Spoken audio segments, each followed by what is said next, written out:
Bienvenidos una vez más a Basket 365. Soy Denis y en el vídeo de hoy lo que vamos a hacer es seguir hablando de mis planes para la agencia libre de cada uno de los equipos de la NBA y ahora llega el turno de los Indiana Pacers, un equipo que está en una posición curiosa. Y es que el año pasado con Haliburton sano realmente fueron competitivos entre Haliburton y Miles Turner y Buddy Hield, que jugó muy bien también. Fueron capaces de mantenerse a flote y estar en rango de playoffs, pero tras la lesión de Tyrese Haliburton se derrumbaron, acabaron cayendo en el draft y de hecho tienen la elección número 7 que está bastante bien, pero claro, este año tienen que decidir si seguir compitiendo, si tomar las cosas con calma, si ser agresivos, y vamos a hablar un poco de qué es lo que haría yo si estuviera a cargo de los Indiana Pacers. Y bueno, antes de nada, si estáis aquí me imagino que es porque os interesa la NBA, así que os animo a que os suscribáis, dadle a like a este vídeo si os ha gustado y comentadme abajo lo que opinéis, y es que tal vez no conteste a todos los comentarios, pero os aseguro que lo leo todo. Y ahora ya sí, vamos a empezar.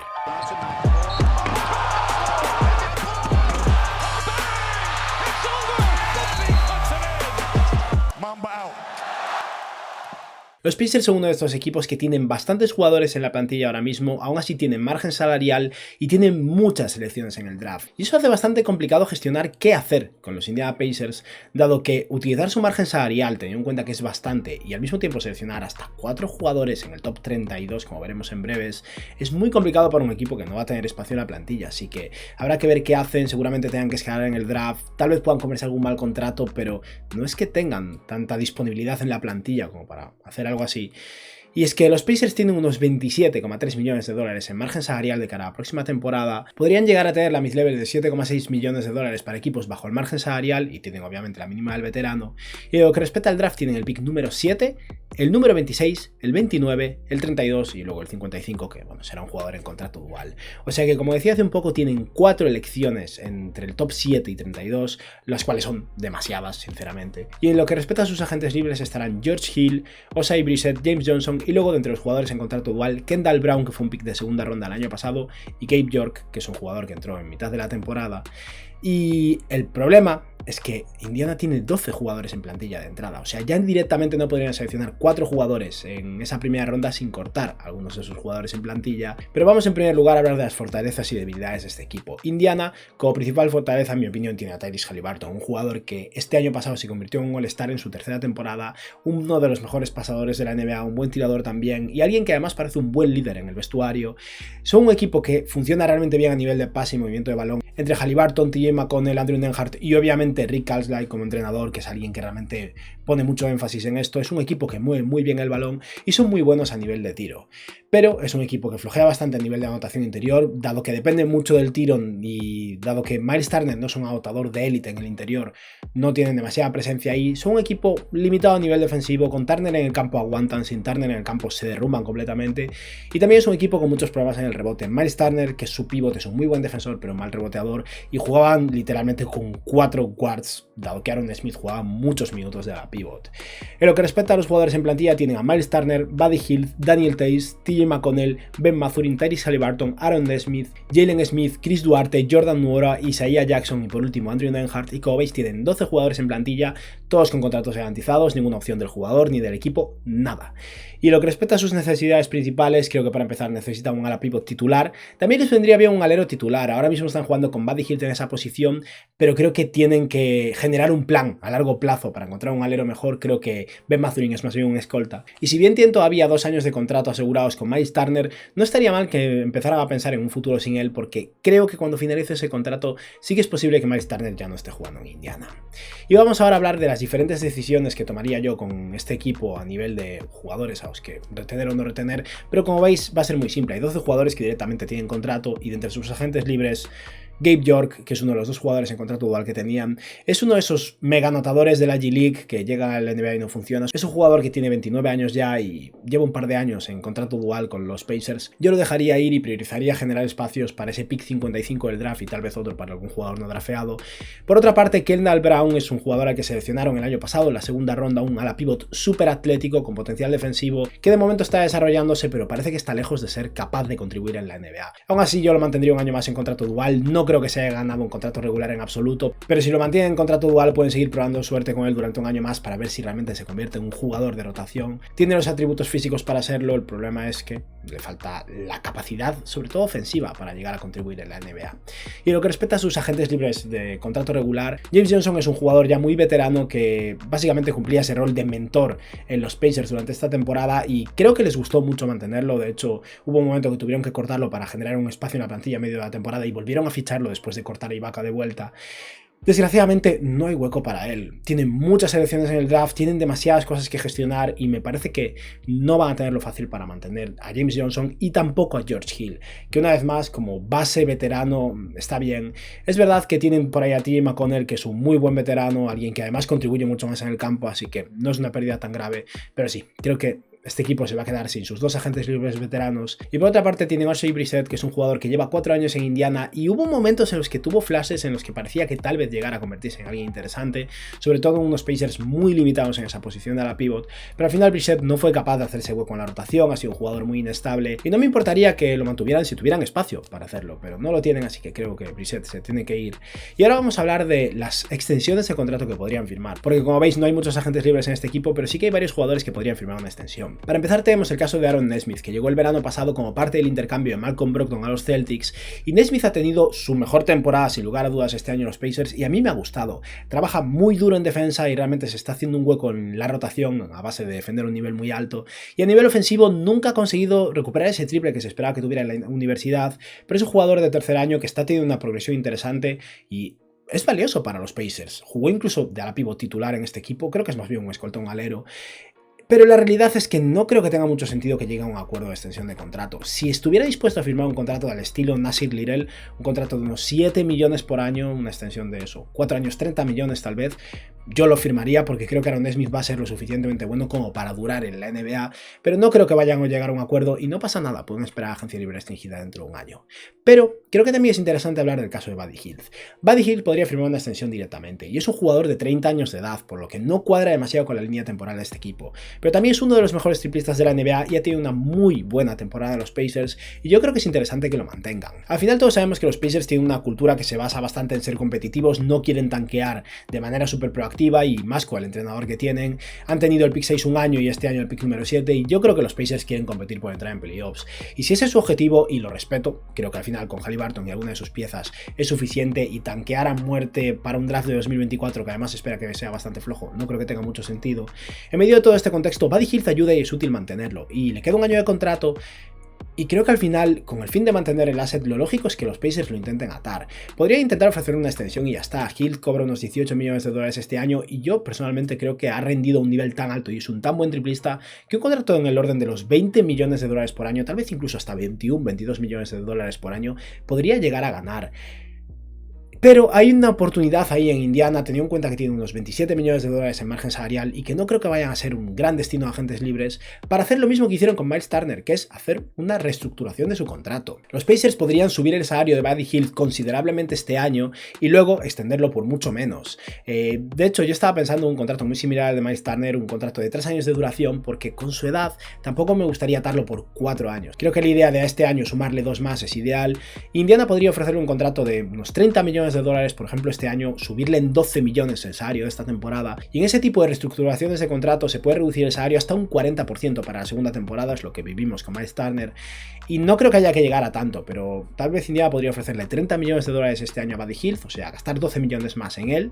y luego reducir su salario a unos 20 millones por año planos, 20 y 20, y de esa manera Buddy Hield está ganando mucho más dinero del que ganaría probablemente la agencia libre dentro de un año, se asegura un par de años más de contrato, saldrá agencia libre con 32 años, que no es ideal, pero al mismo tiempo creo que le compensa asegurarse todo este dinero. Y por otra parte, los Pacers se asegura un jugador competitivo que les pueda ayudar y que les encaja, y si luego consiguen un alero que tenga más sentido, un alero mejor a nivel defensivo y son capaces de funcionar lo suficientemente bien en ataque como para poder prescindir de él, tal vez dentro de un año, de 2 lo puedan intercambiar con un contrato que por 20 millones de dólares va a ser muy adecuado. Y me imagino que a algunos de estos parecerá mucho dinero por Buddy Hield, pero no creo que lo sea. Es muy buen triplista, uno de los mejores tiradores de la NBA y un jugador que además tira tiros muy complicados con una presión constante a nivel defensiva, porque es que el nivel de acierto de Buddy Hield es una locura. Estamos hablando de un jugador que esta temporada ha promediado 31 minutos de juego, casi 17 puntos, 5 rebotes, 2,8 asistencias, 8,5 triples intentados con un 43% de acierto en sus triples y un 46% de acierto en sus tiros de campo. Y no es un grandísimo defensor, sería mejor que jugara de escolta que de alero, y aquí tiene que jugar de alero porque Mathurin no es lo suficientemente grande a día de hoy, aunque sea un poco más alto que Hield, como para jugar de alero. Pero eso, me parece que les ha funcionado muy bien. El momento en el que los Pacers han sido mejores ha sido con Haliburton, Hield y Miles Turner, y yo intentaría hacer esa reestructuración y asegurarme a largo plazo. Tras esto, los Pacers tendrían unos 15 millones de dólares en margen salarial y sí que podrían ir a por algún agente libre interesante, pero creo que hay tanta gestión interna que no me parece que valga la pena.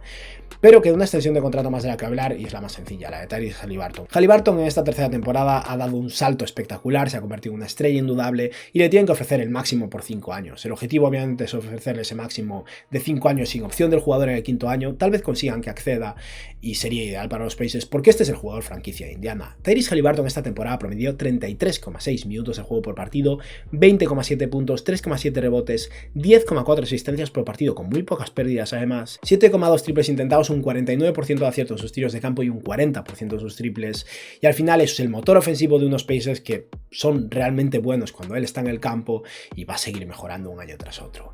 Y con esto ya hemos acabado con las gestiones internas. Vamos a considerar que no llega a un acuerdo con Aaron Nesmith, que extienden por un máximo a Tyrese Haliburton y que consiguen que Buddy Hield se quede por esos 2 años adicionales pagándole de más este año. Si no llegara a un acuerdo con Buddy Hield, lo más probable es que empiece la temporada con él aún así y tal vez en febrero se plantee moverlo para no perder el asset sin más. Pero yo creo que pagándole suficiente este año, podría incluso pagarle más, hasta unos 33 millones de dólares en vez de 30 o así. Al final va a ser mucho dinero y a Hield le va a compensar.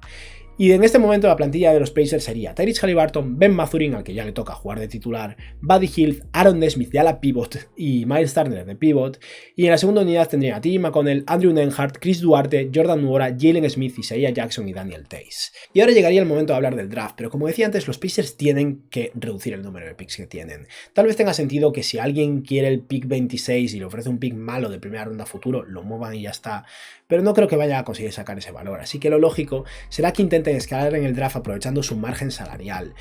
Y creo que es difícil escalar mucho con el pick 26 y el 29 o el pick 26 y el 32, pero existe un equipo que va a tener un agente libre destacado que probablemente reciba mucho dinero y al que va a querer igualar y que en consecuencia va a querer liberar salario.